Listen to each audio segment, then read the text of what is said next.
حبرات خططتي نزعلت زبلنا يو حدي زينا نفصامتات نحيدنا قريبنا لنا كتكاتتلو بخبر العدل هندن إيرتران استراتيجيكاوي زمدة أن محيال أبسطة قيح بحريزة تكورا ركبا كايدان عالم بمئتا أبتا أب قيح بحريزة لوات ريتا مسريتا أبزلة اللؤوان هندي مس إيرتران عسرتات عمتات أنحت صنعن سروعن دبلوماسياوي زمدنا كتهنت كبز أنحت أبتا بيحبرو أزب بسقطا كهنت أنحت زمدنا نهندي أبتا أزي أقداس الزخون استراتيجيكاوي كوردر قيح بحري صنع أقري نختاك الآخر وكم زلا يقلاس هندي كابشحن تشعات تميتن تيس عن سلستان جميرا مس إيرتران دبلوماسياوي زمدنا زنبرا خوينو أبنا حاسا خلطشحن عسرت تشعاتن جن أب أسمرا قوامي إمباسي بمخفات نتزم دنا نابزل على الدرجة أساقاقيراتو إيا هندي نفريات إيرترا بزي كارتنا عدقا نخأتو مچو كنتات بطيرالا إزي دماني إيرترا كابتن وحدات تربح تزقاب رأيو بتوسخي زيغتات هندي ناب إيرترا نخأتو كامسا لساك سابتيس عام عالتنا ناس أبيزا يوهابا ميو إيرترا كاب كل التشح كيلومتر نلعلي قماقم أيح بحري بموكو تسارا نهندي آزي أقداسيت مشارختي قبرا اتكاب هندي ناب إيروبا زخيد نقداو مسمرن ناينا دادي موقع عزيان بزي مسمر سلازي حلف تاتا اتخابابي نهندي وسان ايو اب تحساس كل التشحن 25 اب اسمرا اب استخايله مبل سالساي زورناي حوار زتا لعلوت سبا سلطان كلتين هاجرات اب بوليتيكاوي نقداوي لمعاتاو كم اون اب زباوي تصتا زطمت عمق زلو زتا اكايدم نيرم ግብጺ ኣብ ቀይሕ ባሕሪ ዘሎ ኩነታት بسلام ክቕጽል ትደሊ እኳ እንትኾነት ኢትዮጵያ ድማ ናብ ቀይሕ ባሕሪ ንምብጻሕ ዘለዋ ድሌት ንዘባዊ ርክባት የተሓላለኸ ኣሎ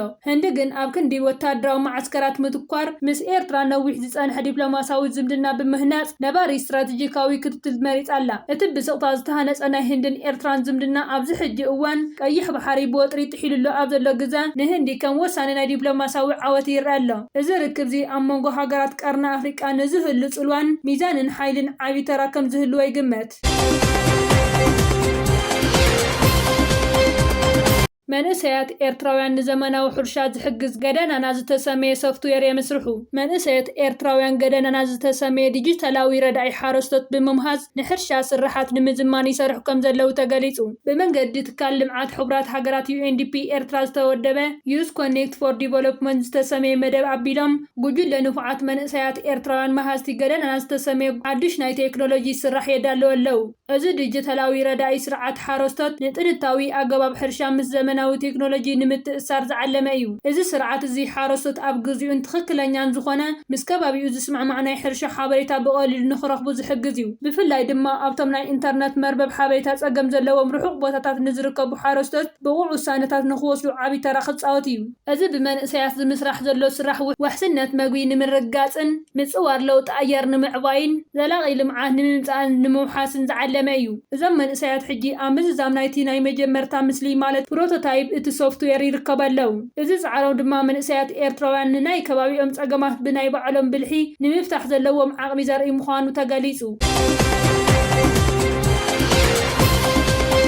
ሚኒስተር የማነ ገብረ መስቀል ንትምኒታዊ ፖለቲካ ፓርቲ ብልጽግና ነቒፉ ሚኒስተር ዜና ኤርትራ አቶ የማነ ገብረ መስቀል ገለ ሰበስልጣን ኢትዮጵያ ፓርቲ ብልጽግና ኣብ ልዕሊ ወደብ ዓሰብን ላዕላዊ ግዛት ባሕሪ ኤርትራ ዘርእይዎ ዘለው ተደጋጋሚ ትምኒት መሰረት ዘይብሉን ካብ ሓቂ ዝረሓቐን ክብል ነቒፍዎ ሚኒስተር የማነ ኣብ ማሕበራዊ መራኸቢታት ኣብ ዘመሓላለፎ ሓበሬታ ነቲ ብወገን ሰበስልጣን ኢትዮጵያ ዝስማዕ ዘሎ ኣብ ልዕሊ ላዕላዊ መሬት ኤርትራ ዘቕንዕ ናይ ትምኒት ዘረባታት ናይ ሕልሚ ዓለም ክብል ገሊጽዎ ሚኒስተር የማነ ነዚ ናይ ትምኒት ፖለቲካ ንምርዳእ ሰለስተ ዓበይቲ ኣብነታት ጠቒሱ ኣሎ ቀዳማይ ቅድሚ 2 ዓመት ፕሬዝዳንት ክልል ኦሮሚያ በዓል ኢሬቻ ኣብ ገማግም ቀይሕ ባሕሪ ክኽበር እዩ ዝበሎ ዘረባ ካልኣይ ቅድሚ ሂደት መዓልታት ገለ ጀነራላት ሰራዊት ኢትዮጵያ ገማግም ባሕሪ ኤርትራ ዘጠቓለለ ካርታ ምዝርግሖም ሳልሳይ ሓደ ኣባል ቤት ምኽሪ ኢትዮጵያ ዝመጽእ ዓመት ልደት ኣብ ዓሰብ ክኽበር እዩ ዝበሎ ዘይጭብጥ መጽውዓ ሚኒስተር የማነ ነዞም ሓደስቲ ናብ ስልጣን ዝመጹ ፖለቲከኛታት ብስልጣኖም ሰኺሮም ዘይናቶም ክምነዩ ከለው ሜስሲ ንዘይፈልጦ የጥርጦ ብዝብል ምስላ ገሊጽዎ እዚ ድማ እቶም ፖለቲከኛታት ካብ ዘይብሱልነትን ብስልጣን ካብ ምጥባርን ዝነቐለ ተግባር ከም ዘርእዩ ዘመላኽት እዩ ሚኒስተር የማነ እቲ ፖቶሜኪን ፓርቲ ክብል ዝጽውዖ ፓርቲ ብልጽግና ንህዝቢ ንምድንጋር ዝጥቀመሉ ናይ ሓሶት ጎስጓስ ካብ ትርኢት ምጃሃር ጥልመት ናይ ሓሶት ሓበሬታ ከም እውን ካብ ሕልሚ ዝቆመ ምዃኑ ብቐመር ኣስፊርዎ ኣብ ኢትዮጵያ ሓድሽ ወታደራዊ ወጥሪ ይውስኽ ከም ዘሎ ተገሊጹ። መንግስቲ ኢትዮጵያ ኣብ ዝተፈላለዩ ከባቢታት እታ ሃገር ሰላም ንምርግጋእ ንምውሓስ ብዝብል ስም ዝተፈላለዩ ዕጥቃዊ ሓይልታት ዝገብሮ ዘሎ ወታደራዊ ግጭት ናብ ዝለዓለ ብርኪ ተሰጋጊሩ ከም ዘሎ ጸብጻባት ይሕብሩ። ዝተፈላለዩ ናይ ማዕኸን ዜናታት ከም ዝጠቐስዎ ብፍላይ ኣብ ከባቢታት ምዕራብ ትግራይ ሕሞራን ከባቢኡን ሓዱሽ ናይ ተኽሲ ምልዋጥ ወታደራዊ ምንቅስቓሳትን ይርአ ከም ዘሎ ተገሊጹ። ሰበስልጣን ትግራይ ስርዓት ኣብይ ኣሕመድ ኣብ ምዕራብ ትግራይ ሓዱሽ ወታደራዊ መጥቃዕቲ ጀሚሩ ኣሎ ክብሉ ከሲሶም። እቲ ውግእ ሎሚ ቀዳም 1 ነሓሰ 2026 ብንግሆ ብኣንፈት ሸረሪና ኣብ ውሽጢ ዞባ ምዕራብ ትግራይ ከም ዝጀመረ ገሊጾም። ብህዝባዊ ወያነ ሓርነት ትግራይ ዝምራሕ መንግስቲ ትግራይ ሎሚ ኣብ ዘውፅኦ መግለፂኡ ስርዓት ብልጽግና ኣብ ዞባ ምዕራብ ትግራይ ክፉት ኩናት ብምክያድ እዚ ድማ ነቲ ምስ ትግራይ ንነዊሕ እዋን ጸንሐ ምትፍናን ኣጋዲድዎ ክብሉ ከሲሱ። መንግስቲ ትግራይ ኣብ መግለፂኡ ጆኖሳይዳውን ውልቀ መላኽን ስርዓት ብልጽግና ህዝቢ ትግራይ ንምጽናት ከካይዶ ጸንሐ ኩለ መዳዊ ክባን ዕፅዋን ብድሮን ተለኣኽቲ ዕጡቃትን ከብጽሖ ጸንሐ መጥቃዕቲ ናብ ዝለዓለ ብራኸ ብምውሳድ ሎሚ 25 ሓምለ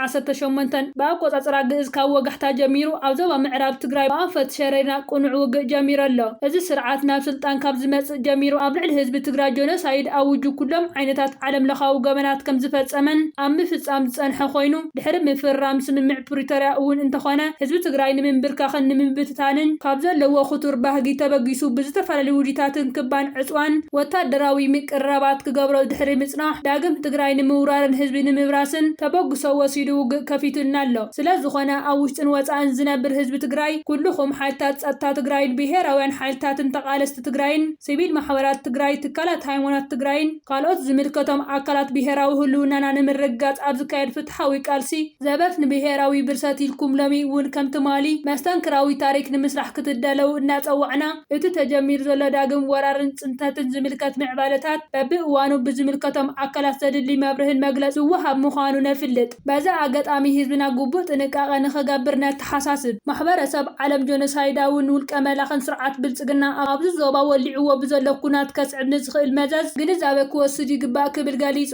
ዝኸበርኩም ተዓዘብትና ንሕጂ ዝበልናዮም ዜናታት ኣብዚ ዛዚምና ኣለና። ኣብ ዘለኹምዎ ሰናይ ግዜ እንዳተመነና ኣብ ዘቕፅሉ ቪድዮታት ክበጽሓኩም ሳብስክራይብ ዘይገበርኩም ሳብስክራይብ ክትገብሩ ብኸብሪ ንዕድም።